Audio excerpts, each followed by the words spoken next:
में तो पूरा इतिहास है बचपन से लेके अभी तक का। तो क्या कुछ शब्दों में बता देते हैं कि जैसे हम घर से निकले तो हमारी खोज हुई। 2-3 दिन में सबसे पहले बड़े भाई आए तो उनको कठोर जवाब देकर वापस कर दिया। फिर पिता आए। पिताजी बहुत कड़क स्वभाव के थे, कठोर स्वभाव उनका था, शासन बिल्कुल सत्य धर्मात्मा, नंगे पैर हल जोतने वाले किसान, कभी जूता नहीं पहना, कभी सिले कपड़े नहीं पहने। तो जब वो आए तो हमें लगा कि अब पिटाई होगी, क्योंकि वो बहुत कठोर स्वभाव। उनका खड़े हो जाओ, तो उनका नहीं खड़े होंगे क्योंकि तुम घर ले जाओगे। उनका नहीं खड़े हो जाओ, खड़े हो गए। तो बोले क्या बात है, क्यों भाग आए? तो हम भगवान का भजन करके भगवान को प्राप्त करना चाहते हैं। उनका ऐसे भगवान की प्राप्ति होती है, मारे मारे घूमने से भगवान की प्राप्ति होती है। भगवान की प्राप्ति तो साधना से होती है, और वो गृहस्थी में भी हो सकती है। हम लोग भजन नहीं कर रहे क्या? तो हम कहा हमें ऐसा भजन नहीं करना, हमें विरक्त होकर भजन करना है। तो उनका सच्ची बात, तो हम रो पड़े। एक तो भय उनका, और दूसरा कि हमें घर न ले जाएं, हमें भगवान की प्राप्ति करनी है। पूर्व जन्म का कुछ ऐसा था कि जो हमें भगवान की प्राप्ति करने का चस्का लगा। कोई हम दुख या किसी समस्या से थोड़ी निकले। 13 वर्ष के बालक को क्या दुख, 9th क्लास में पढ़ रहे थे। तो पिताजी ने ऐसे गले लगाया, राम राम राम। वो स्वयं भक्त थे, ऐसे गले लगाया, 3 बार कहा राम राम राम, और कहा बेटा ऊसर में बैठोगे तो फूल बरसेंगे, जाओ हमारा आशीर्वाद है। लेकिन जिंदगी में अगर हमने ये सुना कि किसी माई बहन की तरफ तुम्हारी गंदी दृष्टि हुई, नहीं गृहस्थी में चलो और भजन करो, और अगर बाबा जी बनो तो जीवन में कभी ये शिकायत हमें न मिले। तो हमका वादा करते हैं कभी शिकायत नहीं मिलेगी।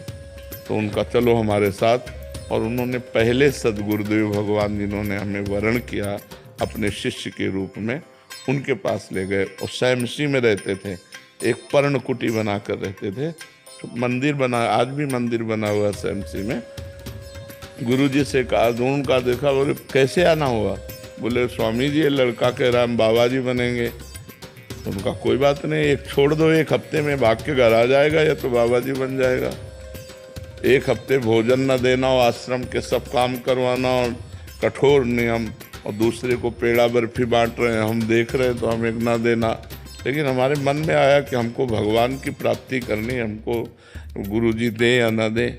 1 हफ्ता बाद उन्होंने कहा जाओ गंगा स्नान करके आओ, आज तुम्हें मंत्र देंगे। फिर उन्होंने हमको शिव मंत्र दिया।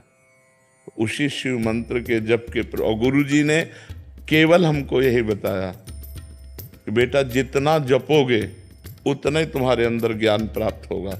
बस हमारे को गुरुजी की वो बात बैठ गई कि मेरा काम है हर समय इसी मंत्र का जप करना।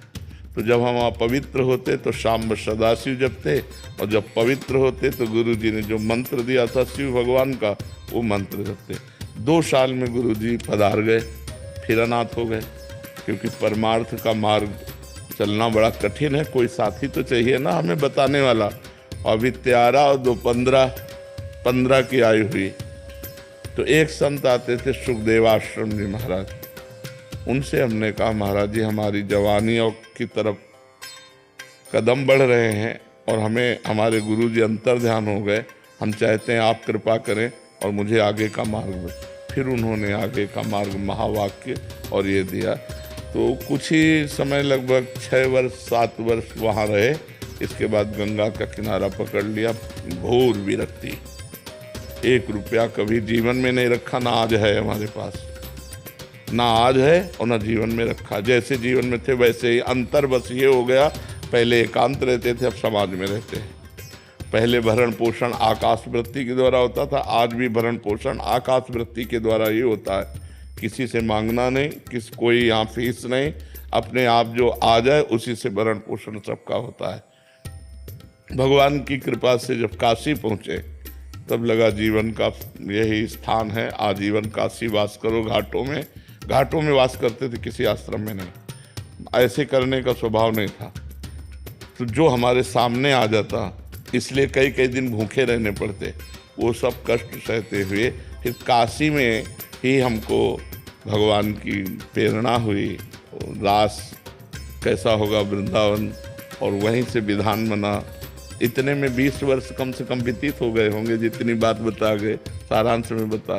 फिर वृंदावन आगमन हुआ, वृंदावनेश्वरी ने कृपा की और ये उपासना दे दी। तो इसमें मूलतः भगवान की ही सब रचना है। हम कहीं कोई खोज नहीं की, हम कहीं कोई चाह नहीं की, आगे से आगे क्या करना है क्या करना वो सब करते चले गए।